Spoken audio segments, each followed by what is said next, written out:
tensions across Europe have surged to a chilling new height, and the rhetoric is growing sharper by the hour.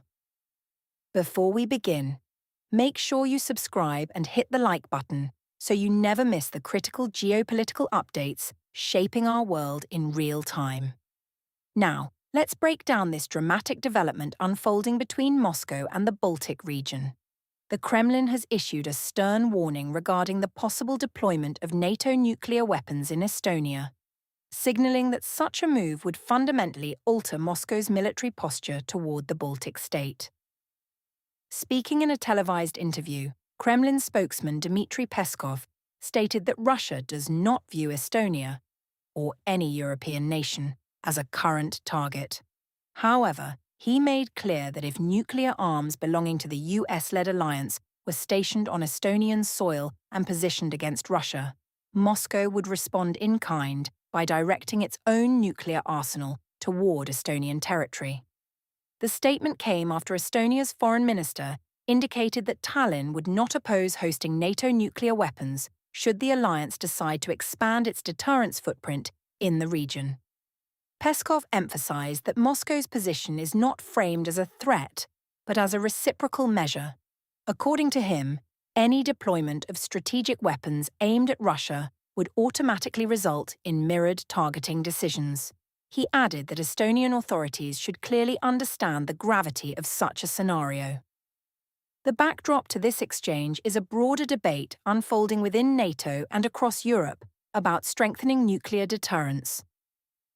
Several European members of the alliance have been openly discussing ways to reinforce their strategic defences amid what they describe as a growing Russian threat. Moscow, however, has repeatedly dismissed such characterizations as unfounded and politically motivated. Estonia has consistently positioned itself as one of Ukraine's most vocal backers since the escalation of the Russia-Ukraine conflict. The Baltic nation has advocated for higher defense expenditures throughout Europe and has warned of potential regional security risks posed by Moscow. In response to these assertions, Russian officials have sharply criticized Tallinn's rhetoric. Last year, Russian Foreign Ministry spokeswoman Maria Zakharova described Estonia as one of the most hostile states toward Russia, accusing it of promoting what Moscow considers misleading narratives about Russian intentions. The current controversy was sparked earlier this week when Estonian Foreign Minister Margus Tsahkna stated publicly that his country would be prepared to host NATO nuclear weapons if the alliance made that decision. While no formal deployment plan has been announced, his remarks intensified an already sensitive debate about nuclear strategy in Eastern Europe. Estonia would not be alone in contemplating a more assertive nuclear posture within NATO. In Poland, President Karol Nawrocki recently suggested that Warsaw should consider developing its own nuclear capabilities. His comments reflect a wider security discussion in Central and Eastern Europe, where leaders argue that deterrence must be strengthened in light of shifting geopolitical dynamics. Meanwhile, Germany has also entered the conversation. Chancellor Friedrich Merz revealed during the Munich Security Conference that he had discussed the concept of a European-level nuclear deterrent with French President Emmanuel Macron. The idea centres on whether France's nuclear arsenal, and potentially that of the United Kingdom, could play a broader protective role for European Union members. Additionally, a senior member of Merz's political party previously argued that Germany should seek formal access to French and British nuclear forces, highlighting how nuclear strategy is once again becoming a central topic in European security debates. At the heart of the matter is NATO's evolving posture. Since the escalation of the war in Ukraine, alliance members have dramatically increased military spending, expanded troop deployments in Eastern Europe, and reinforced collective defense mechanisms. The possibility of extending nuclear deterrence infrastructure further east represents one of the most consequential and controversial steps under discussion. From Moscow's perspective, such moves would be interpreted as a direct escalation.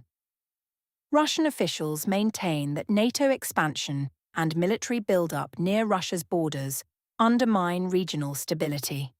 Western governments counter that their actions are defensive and aimed at protecting member states from potential aggression. The strategic geography of Estonia amplifies the sensitivity of the issue. As a Baltic state bordering Russia and situated near key Russian military regions, Estonia occupies a crucial position in NATO's eastern flank. Any introduction of nuclear assets there would significantly alter the balance of deterrence calculations in the region. While no nuclear weapons have been deployed to Estonia, the mere prospect has triggered high-level warnings and underscored how rapidly rhetoric can intensify in today's security climate. For now, both sides remain in the realm of statements rather than actions. But the exchange reveals the fragile equilibrium governing Europe's nuclear landscape, an equilibrium shaped by deterrence doctrines, alliance politics, and deep historical mistrust. As discussions continue within NATO capitals and Moscow watches closely, the stakes remain extraordinarily high. Decisions made in conference halls today could define Europe's strategic architecture for decades to come. Stay informed, stay engaged, and don't forget to subscribe for more in-depth geopolitical coverage as this story, and the broader debate over Europe's nuclear future, continues to unfold.